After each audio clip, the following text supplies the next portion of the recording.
इंसान को जीवन जीने के लिए कुछ लग्जरी चीज़ों की भी ज़रूरत होती है और उन चीज़ों को पाने के लिए खर्चा भी करना पड़ता है।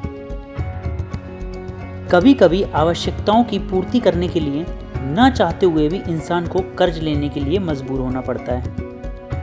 इंसान की तरह बड़ी बड़ी कंपनियों से लेकर दुनिया के लगभग हर देश अपनी जनता की आवश्यकताओं की पूर्ति करने को लेकर विश्व बैंक या फिर किसी अन्य देशों से कर्ज लेते रहते हैं।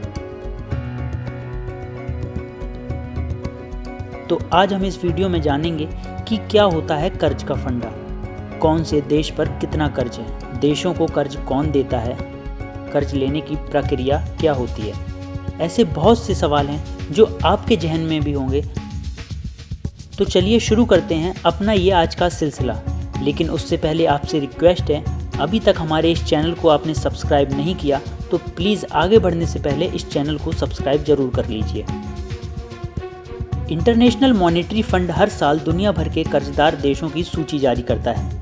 इंटरनेशनल मॉनेटरी फंड की रिपोर्ट के मुताबिक भारत और पड़ोसी देशों की तुलना करें तो चीन सबसे अधिक कर्ज में है, जबकि बांग्लादेश के ऊपर सबसे कम उधारी है। पहले से खस्ता हाल पाकिस्तान के ऊपर कर्ज हाल के समय में विकराल रूप ले चुका है। जीडीपी के आकार के हिसाब से दुनिया की दूसरी सबसे बड़ी अर्थव्यवस्था चीन की हालत भी कर्ज के मामले में ठीक नहीं है। पिछले कुछ दशक में चीन ने आर्थिक रूप से जबरदस्त तरक्की की है, लेकिन इसके साथ ही वहाँ भारी कर्ज भी बेहिसाब तरीके से बढ़ा है। हालांकि वैश्विक अर्थव्यवस्था की जब भी बात होती है तो पश्चिमी देशों को एशियाई देशों से मजबूत बताया जाता है। हालांकि भारत और चीन भी पिछले कुछ सालों में महाशक्ति के रूप में उभर रहा है। सामान्य तौर पर अमेरिका की गिनती संपन्न देशों में होती है, लेकिन क्या आपको मालूम है कि अमेरिका सबसे ज़्यादा कर्ज में डूबा हुआ देश है। आगे अमेरिका के बारे में और बात करेंगे, लेकिन उससे पहले बात पड़ोसी मुल्क पाकिस्तान की। कुछ महीने पहले वर्ल्ड बैंक की ऋण संख्यायिकी रिपोर्ट सामने आई थी, जिसके आधार पर बताया गया था कि पाकिस्तान दुनिया के 10 सबसे बड़े कर्जदार देशों में शामिल हो गया है।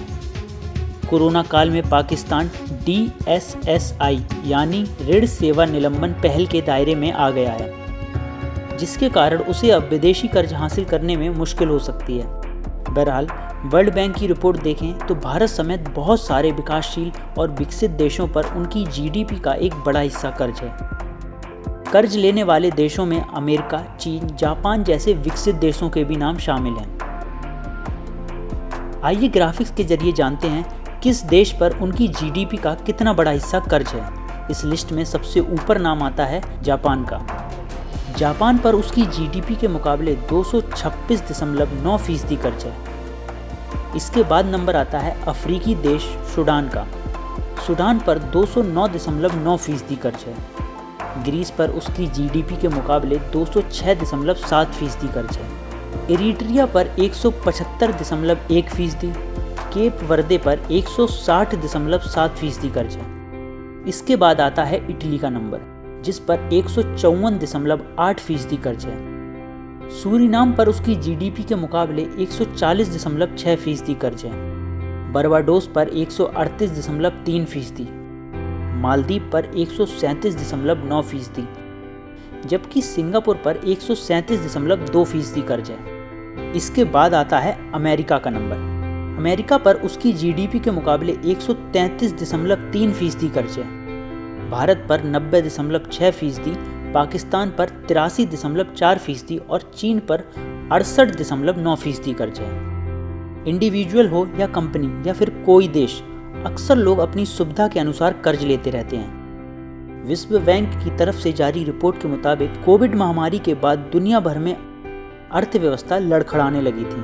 दुनिया का हर छोटा बड़ा देश अब भी कर्ज लेकर अपनी स्थिति को सुधारने में लगा है, जो एक अच्छी पहल है।